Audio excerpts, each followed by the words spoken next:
This video is brought to you by patreon.com/worsttake. Get access to exclusive live streams and Discord servers, on-screen shoutouts, and early access to some videos when you join now. Help make sure that we can continue to make content like this by supporting the Patreon. Links are in the description down below.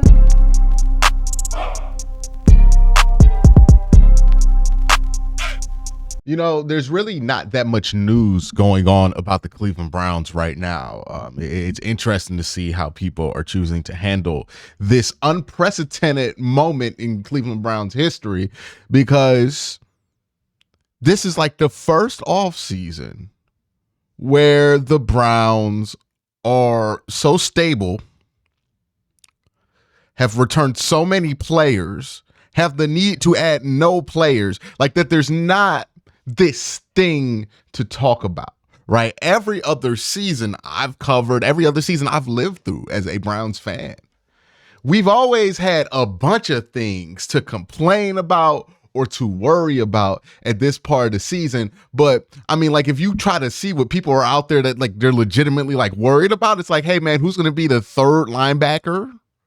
Or who's going to be the fourth safety? Or maybe do we need a fifth wide receiver?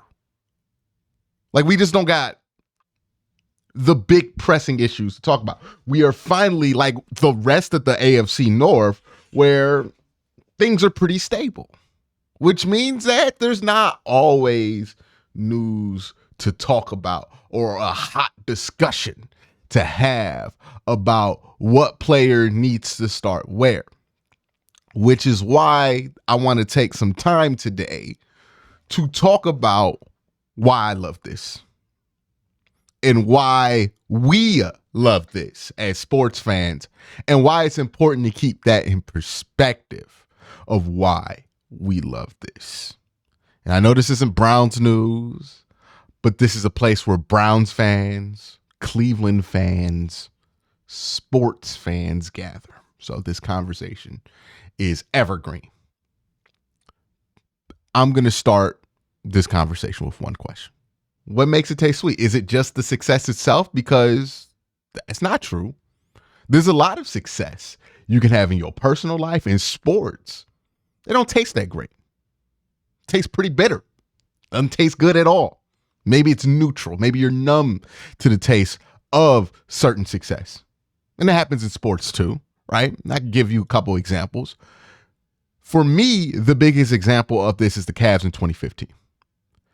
I was somebody who did stick through the LeBron-less Cavs and desperately wanted to see the day where Kyrie Irving and Dion Waiters and Tristan Thompson would battle against the Miami Heat and eliminate LeBron from the playoffs, right? That's how I felt back then. I desperately wanted that moment. But when LeBron came back to Cleveland, while I knew that would make the team better, I knew that that would take that moment away from me. I would never get that.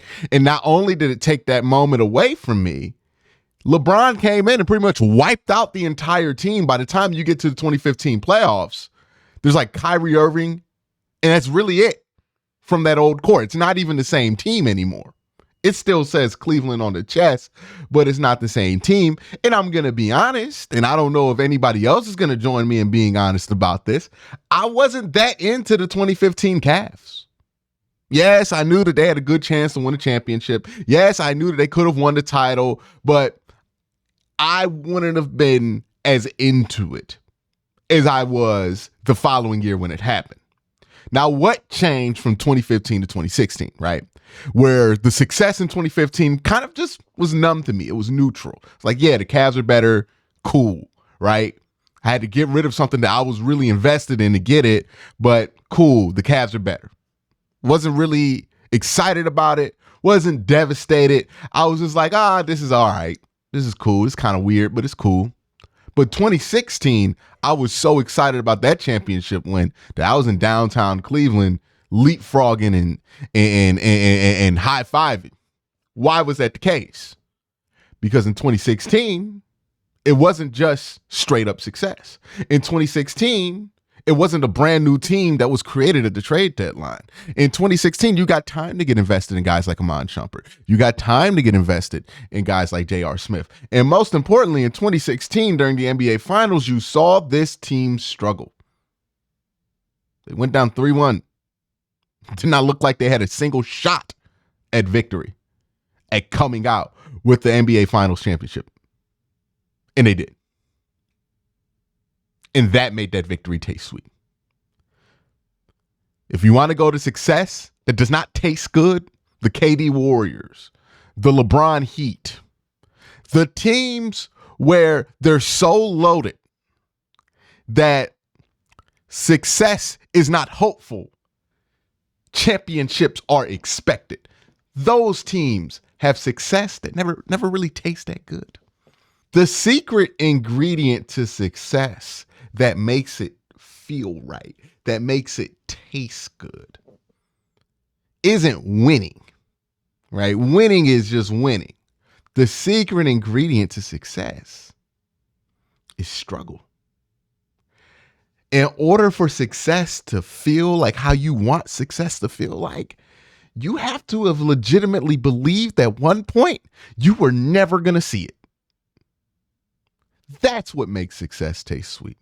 And we as sports fans have great instincts for this. Like, we have a great instinct for this, especially when we know who to root for, who to not, who to make the villain, who's not the villain, and when it comes to other sports teams. But we do have a hard time acknowledging it when it applies to us.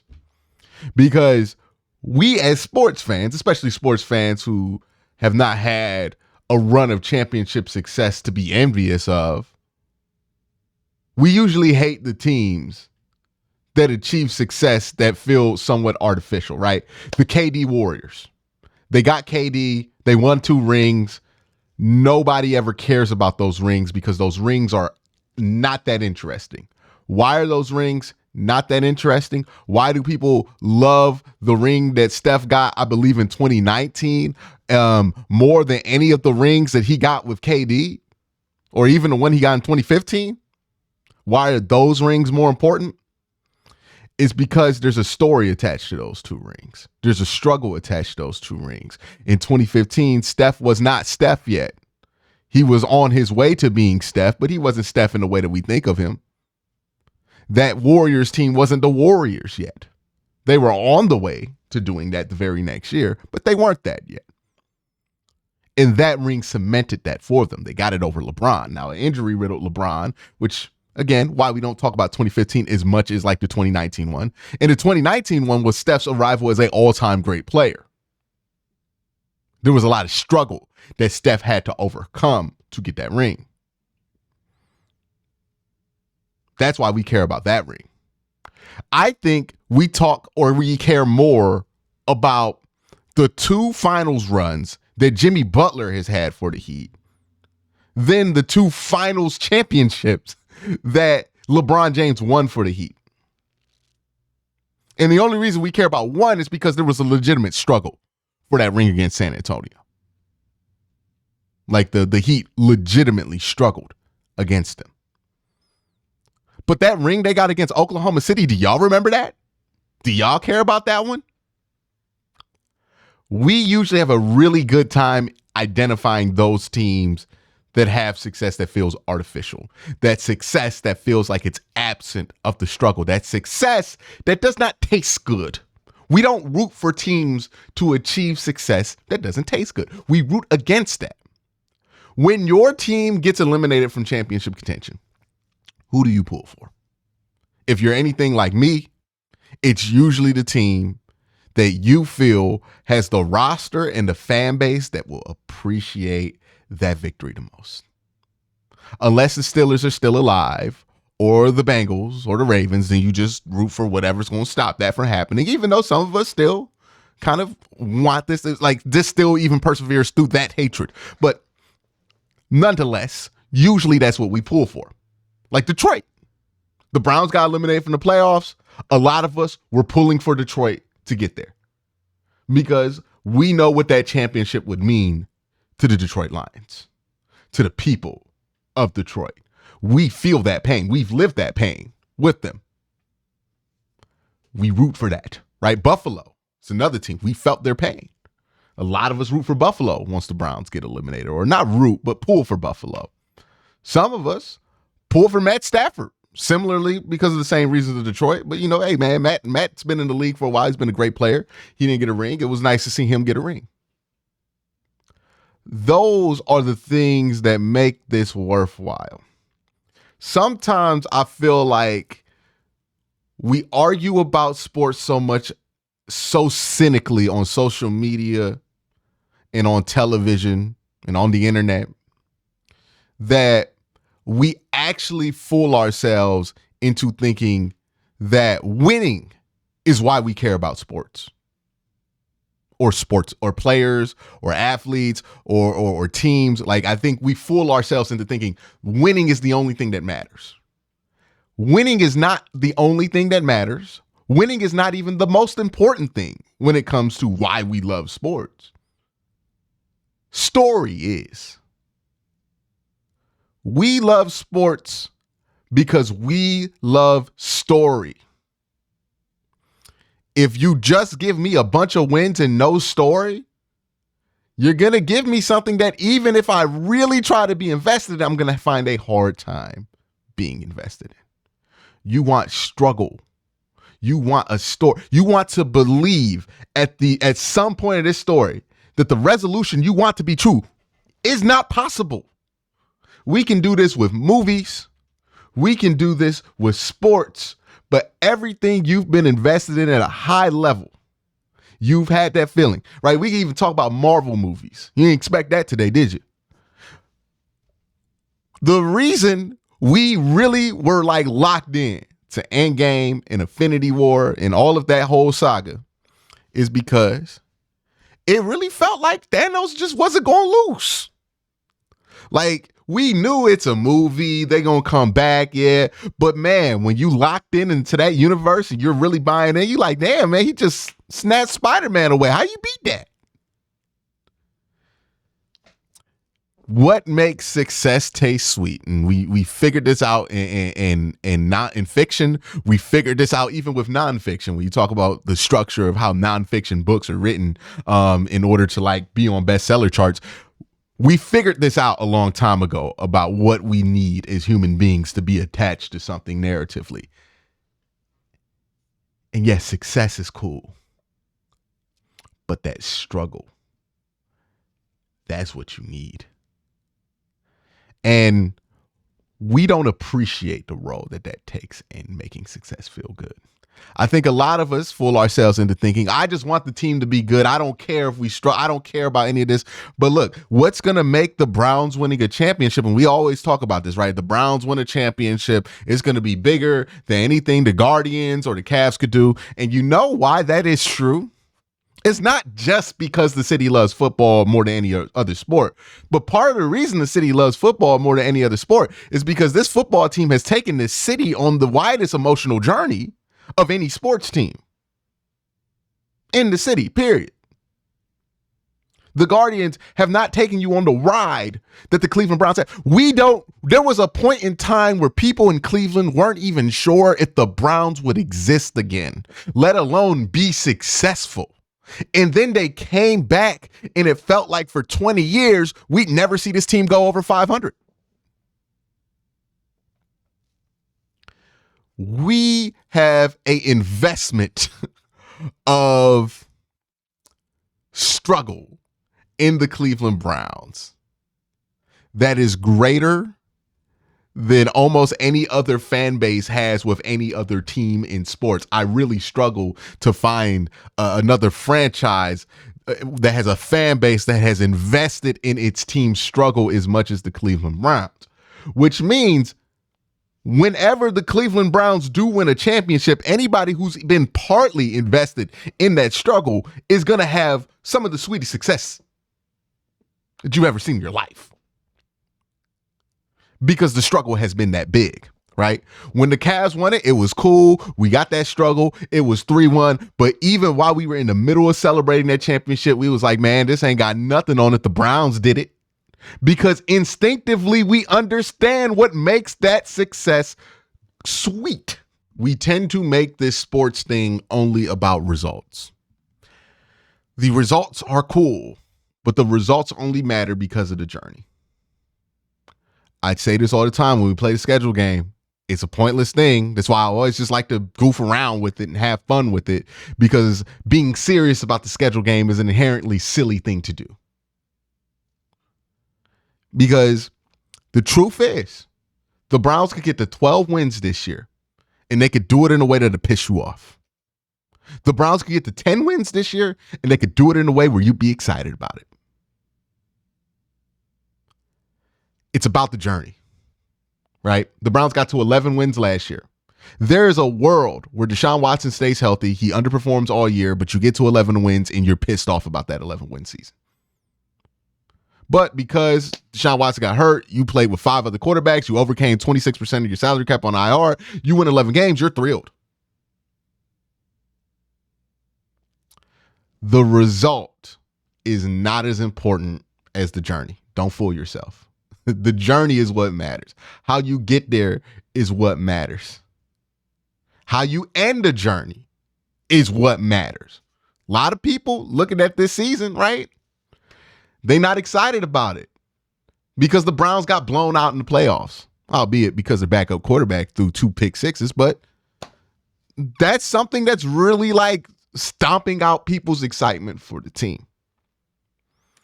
Struggle is not a reason for me to be, struggle is not a deterrent for me, right? I am never deterred because there might be struggle involved in something, right? Struggle is what makes success worthwhile. Struggle is what fills the void in success. Because without it, you don't know what success really means. Struggle is that thing that sports fans don't like to acknowledge, but struggle is essential in your enjoyment of the sport.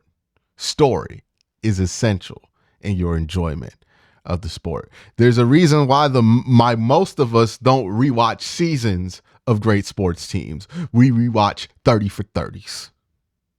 And I'm not criticizing anybody for that. But there's a reason. Because the stories are what attracts people to sports. The reason you can sell 70,000 tickets to a football game in November, we love stories, right? The story is important. And it's important to not lose sight of that, because I think sometimes we get into ring culture, championship culture so much that we forget that sometimes you could just have a team that just gave you a story you messed with and you liked it and you had a good time. You want to know why the 80s Browns are so fondly remembered? Because you had some great stories in there. No, that team did not ultimately win a Super Bowl. They didn't even get to a Super Bowl. And they didn't get to a Super Bowl in tragic circumstances both times. But people have a fond memory of those teams because of the players and the moments that happened in between the drive and the fumble. Right? People don't view Bernie Kosar as only the failure. People don't view Bernie Kosar as a quarterback who never got to the Super Bowl. They view him as the guy who chose to play for Cleveland, the guy from Youngstown who wanted to stay in Northeast Ohio, the guy who took the Browns and put them to the next level. We love Bernie Kosar because on some level we feel like Bernie Kosar chose us. It's a great story. The success, there's a lot of quarterbacks who've gotten to the AFC Championship game and never won it. The success is not what's remarkable, the story is.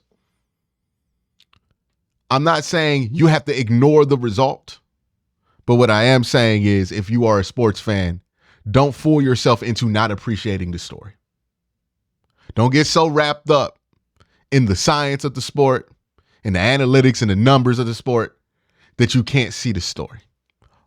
Don't think you're too smart as a sports fan to appreciate the story, to appreciate the role that struggle plays in a team's success feeling right. Don't ignore that. That's always important. It's necessary. The reason I can have a job talking about this, the reason you want to listen to me talk about this is because the story of the Cleveland Browns winning a championship is something that you desperately want to see come true. Or the story of football, the stories that football can provide, or things that are deeply appealing to you. I know for me, I watch all kinds of sports because I love the stories, the narratives that sports can provide in real time. It's the purest form of reality TV, right? Reality TV is usually staged, fake drama, junk. Sports, the drama's real because the drama isn't who doesn't like whoever does. Like the drama that drives sports isn't necessarily who doesn't like who, like in reality TV, even though that's part of it. The drama in sports is you're down 25-33 and there's 2 minutes left on the clock. How do you respond? But that's my thoughts. Let me know what you think in the comment section down below. Y'all have a great day. Have an even better night. Peace.